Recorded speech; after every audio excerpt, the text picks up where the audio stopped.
तो अब हमारा जो टॉपिक है, तो जैसा कि आप पढ़ सकते हैं, वो है डायरेक्ट एंड इनवर्स प्रोपोर्शन। तो मैथमेटिक्स में ये टॉपिक काफ़ी ईज़ी होता है, बहुत ईज़ी होता है। इसका जैसा वर्ड है, वैसा इसका अंडरस्टैंडिंग बनाओ। अगर मैंने बोला x is directly proportional to y, then mathematically, physically जब याद करो, जब प्रोपोर्शनैलिटी लेते हैं कांस्टेंट का, तो वो ऐसे रहते हैं x is directly proportional to y। और यहाँ पे इनवर्स, तो x is inversely proportional to y। तो x is inversely proportional to y and x is, अब इस इमेज को आप सेव कर लो। ये है x directly proportional to y और x inversely proportional to y। अगर हम इसे इक्वल टू लेंगे तो कुछ ये ky हो जाएगा और ये हो जाएगा x is equals to k upon y. That means x upon y is equals to constant and x y is equals to constant. ये डायरेक्ट वाले के लिए, ये इनडायरेक्ट के लिए, मतलब x1 upon y1 जो होगा वही होगा x2 upon y2। ओके, और ये होगा x1 into y1 is equals to x2 into y2। ये है हमारा इनडायरेक्ट प्रोपोर्शन और ये है हमारा डायरेक्ट प्रोपोर्शन। इनवर्स के लिए हमने इस मेथड को फॉलो किया एंड डायरेक्ट के लिए, लेकिन कुछ वक्त बाद जब आप एग्जामिनेशन पॉइंट ऑफ व्यू पे जाओगे तो आपको ये नहीं याद रहेगा कि इनवर्स वाले में डिवाइड करते हैं या मल्टीप्लाई करते हैं, कि डायरेक्ट वाले में डिवाइड करते हैं कि मल्टीप्लाई करते हैं रेशियोज को। तो इस बात पे आपको ये सोचना है कि क्या सोचना है आपको कि x is directly proportional to y। इस बॉक्स को सोचना है, इस मैथमेटिक्स को सोचना है and x is inversely proportional to y। तो फिर ये ट्रांसफर होगा तो नीचे आ जाएगा, तो x अपॉन y हो जाएगा, और ये नीचे ट्रांसफर होगा तो मतलब इक्वल टू के उस साइड अगर मल्टीप्लाई में है तो यहाँ पे डिवाइड में, तो यहाँ पे रेशियो बराबर है और यहाँ पे प्रोडक्ट बराबर है, ठीक है ना। तो यहाँ पे रेशियो बराबर है तो dr है ये, मतलब डायरेक्टली प्रोपोर्शनल में रेशियो बराबर है एंड इनडायरेक्ट में क्या बराबर है, मल्टीपल बराबर है आई एम, ठीक है ना। या तो I am and D R, तो ऐसे भी याद कर सकते हो, बट बेहतर रहेगा आप इस बात को सोचो। अब डायरेक्ट और इनवर्स वेरिएशन होता क्या है, प्रोपोर्शन होता क्या है। डायरेक्ट प्रोपोर्शन मतलब होता है अगर मैंने x को इंक्रीज किया तो y भी इंक्रीज होगा। जैसे अगर मैंने 5 रुपए का एक चिप्स लिया तो 10 रुपए में 2 चिप्स लूंगा, ठीक है ना। अच्छा, अगर मैं इनवर्स क्या होता है, अगर मैं x को इंक्रीज करूंगा, इसको इंक्रीज करूंगा तो y क्या होगा, डिक्रीज होगा। मतलब दो क्वांटिटीज अगर ऐसे रिलेटेड हो रहा है कि एक के इंक्रीज करने पे दूसरा डिक्रीज करे एंड दूसरे के इंक्रीज करने पे पहला डिक्रीज करे, तो उसे इनवर्स कहते हैं। और अगर वो सेम सेम दोनों में सेम डिफरेंस आते हैं, सेम टाइप से वेरी करता है, तो वो डायरेक्ट कहलाएगा। और अगर वो डिफरेंट अपोजिट वेरी करता है, एक के इंक्रीज से दूसरा डिक्रीज करता है, तो इनवर्स हो जाएगा, इनडायरेक्ट हो जाएगा, ठीक है ना। तो ये इनवर्स प्रोपोर्शन हो जाएगा। बाकी ये हमारा फार्मूला है, ये हमारा फार्मूला है, मतलब इस क्वेश्चन में क्या डाटा दिया रहेगा, ठीक है। तो सबसे पहले आपको उसको इस बात को लिख लेना है ना जी। वीडियो को पॉज करके स्क्रीनशॉट कर लीजिए, अपनी कॉपी में लिख लीजिएगा इस पॉइंट पे। अच्छा, इस सवाल में कब से दिया रहेगा, डाटा कैसे दिया रहेगा। पहले आपको पहले दो डाटा दिया रहेगा, है ना, कुछ कुछ, तो ये कुछ x रहेगा और ये कुछ y1 रहेगा। फिर उसके बाद यहाँ पे कोई एक दिया रहेगा, या तो x2 या तो y2, इन दोनों में से कोई एक देगा और कोई एक पूछेगा। पहले हमें इस वाले से जज करना है कि ये डायरेक्ट है कि इनडायरेक्ट है। तो मन में इसे आप इंक्रीज करो अपने थॉट में, इसे इंक्रीज करो। अगर ये इंक्रीज होता दिख रहा है, मतलब सपोज ये हमारा चिप्स का प्राइस है, नंबर ऑफ चिप्स है, तो अगर प्राइस इंक्रीज करो, अगर आप अमाउंट मनी इंक्रीज करोगे तो अपने आप हमारा नंबर ऑफ चिप्स इंक्रीज करेगा। तो ये क्या हो जाएगा, डायरेक्ट प्रोपोर्शनल हो जाएगा।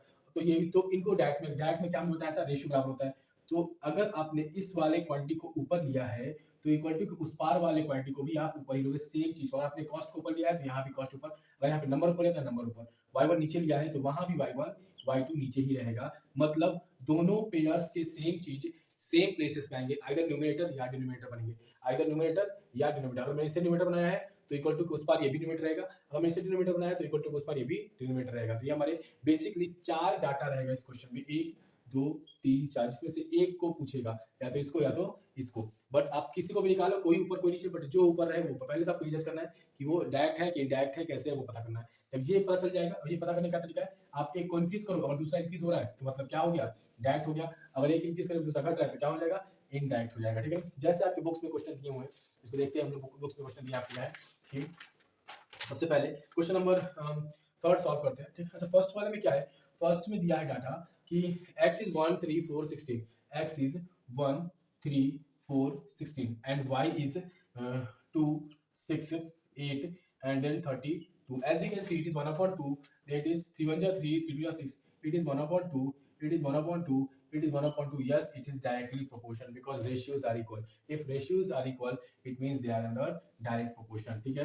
रेशियोज का बात कहाँ से आया, उसका बात यहाँ से आया कि x is directly proportional to y, that means x upon y is equals to constant। constant means every ratios of x and y will be equal, ठीक है।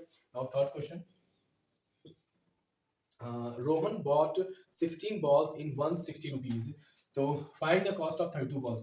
तो अगर मैं देखूं 16 बॉल्स 160 के हैं, अगर मैं नंबर ऑफ बॉल्स इंक्रीज करता हूँ ऑब्वियसली प्राइस इंक्रीज कर जाएगा। दैट मींस कि डायरेक्ट क्वेश्चन है, तो आप 16 को ऊपर लो या 160 को नीचे लो, तुम्हारी माँ की मर्जी। लेकिन जिस चीज को यहाँ मैंने प्राइस को ऊपर, यहाँ पे मैंने नंबर को ऊपर लिया है, तो यहाँ भी नंबर ऑफ बॉल्स ऊपर आएंगे एंड अंदर आ जाएगा cost, let the cost be x. आपको स्टार्ट करना कैसे करना है, आपको इसके सवाल को ऐसे स्टार्ट करना है, given cost of 16 ball is equals to 160 rupees, 160 rupees.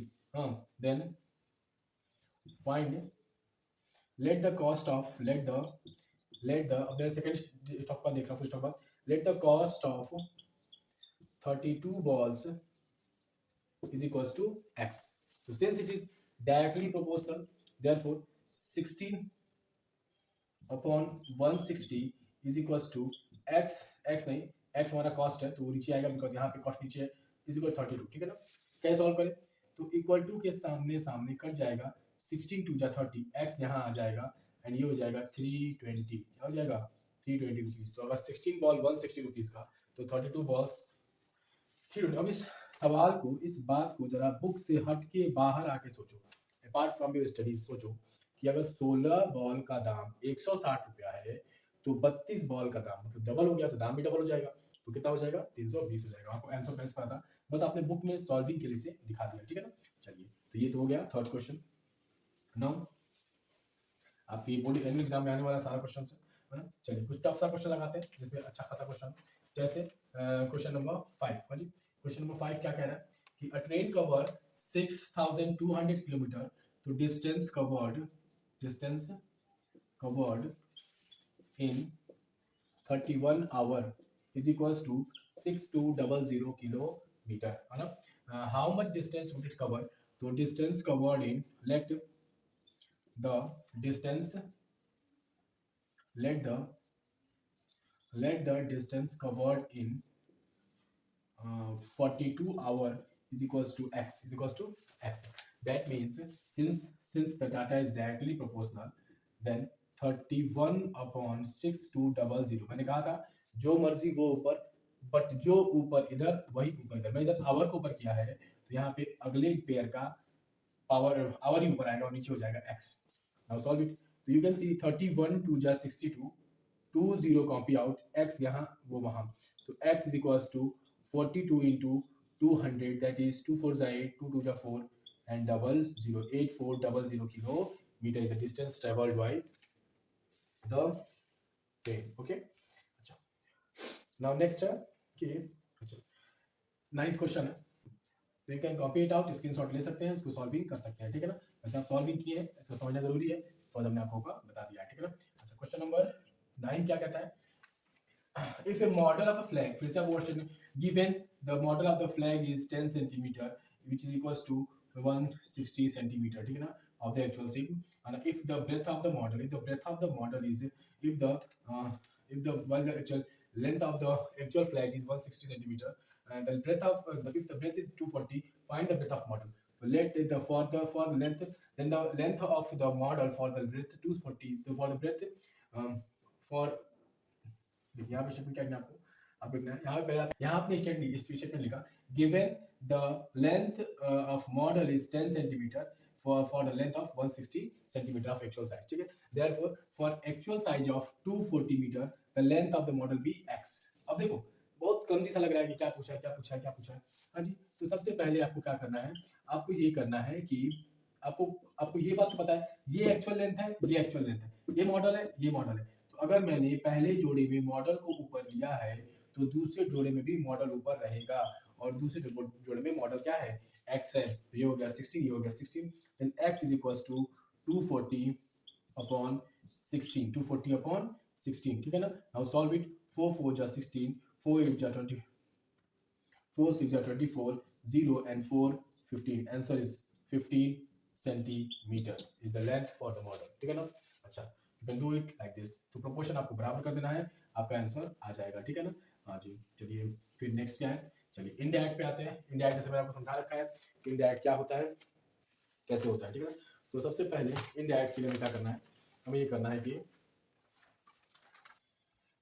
Observe the following 12.2 exercise 12.2, what does it से, जो भी आपको डाउट होगा किसी और क्वेश्चन में, तो आप कमेंट पे वो क्वेश्चन बता सकते हो या इंस्टा पे उसको भेज सकते हो, मैं उसको वैसे ही जैसे सॉल्व कर दूंगा। अपने फ्रेंड्स को शेयर करो, सबसे भेजो, सब्सक्राइब करें चैनल को यूट्यूब को, और जितने भी आपके डाउट्स हैं, क्वेश्चन है, आप मुझे भेज सकते हैं नंबर, मैं उसको सॉल्व करके आपको भेज दूंगा, ठीक है। अब यहाँ पे है कि फर्स्ट वाला है observe find whether x and y is inverse proportion.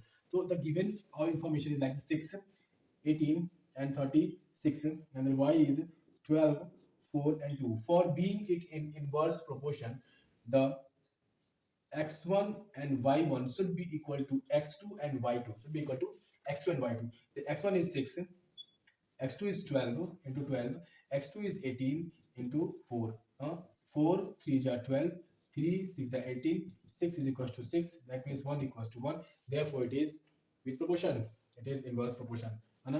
या तो आप कट करो या मल्टीप्लाई करो, but I prefer cancelling out because cancelling out is very much easy as compare to multiplying, है ना, because this is so simple ना, 6 3 18 12 equals to 12, very much simple। तो 12 equal to 12 that means is inverse proportion, है ना। तो जो पूछा है आप वही बराबर कर दो, पहली बात आपकी हो गई, ठीक है ना। इनवर्स प्रोपोर्शन प्रूव करना है तो मल्टीप्लाई बराबर कर दो। क्या सोचेंगे, x is inversely proportional to y, that means x into y is directly proportional to k, that means xy is equals to x1 y1। every pair of xy will be a constant, मतलब the product of every pair of xy will be constant, okay। this is your solution, okay, done। Now next as we see, if x and y varies inversely, very simple, it is given, it means x and x1 y1 must be equal to y1 y2 x2, then multiply 6 into 6, it is equal to 12 into y, therefore answer will come 3 fill with the answer।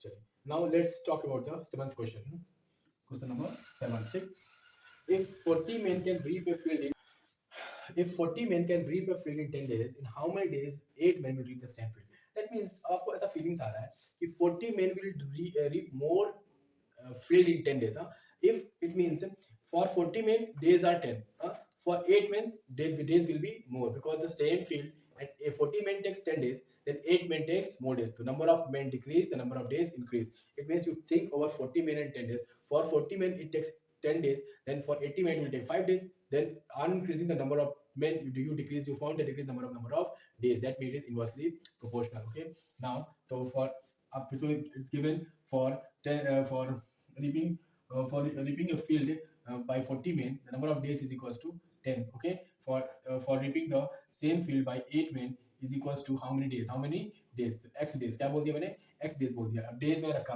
हाँ जी, तो 40 into 10 must be equal to 8 into x। अब देखो जैसा कि direct में था वैसा यहाँ नहीं है, अब यहाँ ऊपर नीचे का मसला नहीं है, कोई भी आए कोई पीछे, बस आपको मल्टीप्लाई करना, आंख बंद करके इन दो पेयर्स को मल्टीप्लाई, इन दो पेयर्स को मल्टीप्लाई, आपका आंसर आएगा, ठीक है ना। 8 5 are 40 and x is equals to 50, it means for 8 means it will take 50 days to perform the same work, okay। now 8th question, तो आपको सबसे पहले ये जज करना है कि कौन डायरेक्ट प्रोपोर्शन है, कौन इनडायरेक्ट प्रोपोर्शन है, और डायरेक्ट और इनडायरेक्ट प्रोपोर्शन जज करने का तरीका ये है कि आप सिंपली ये देखो कि इफ आई एम इंक्रीजिंग और decreasing the first data from the first pair, what effect does it have on the second data from the first pair, okay.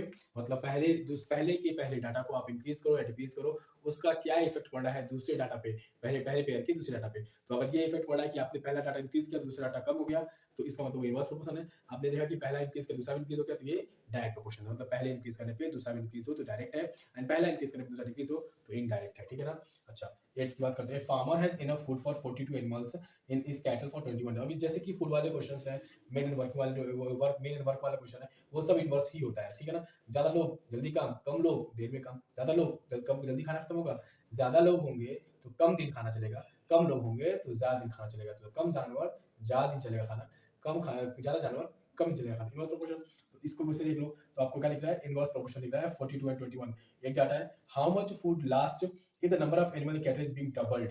तो भाई सिंपल है, चलिए, तो यहाँ पे क्या दिया है, the food last for 42 animals is equals to 21 days, है ना। नाउ यहाँ पे एक डाटा नंबर में ना दे करके वर्ड्स में दे दिया है, वर्ड्स को भी कभी आपको पढ़ना पड़ता है। अगर हम सेकंड पार्ट पे आते हैं फुल स्टॉप के बाद, तो how long would the food last if the number of animal of the is doubled. तो फर्स्ट टाइम इट वाज 42, अभी कितना हो जाएगा, 84 हो जाएगा। तो for number of days the food will last for 84 animal, let the number of days for food is 80 will be x। हमें पता है ये इनवर्स प्रोपोर्शन है, तो 42 × 21। अब यहाँ पे एक तरीका है, मल्टीप्लाई आप ना करो, मल्टीप्लाई आप यहाँ पे लिख दो 2 × 42, बिकॉज डबल हो गया ना, पहले डबल इंटू का एक्स, 42 कट गया, एक्स इज इक्वल्स टू 21/2, मतलब 10 days and 10 and half day, 10 and half day, okay.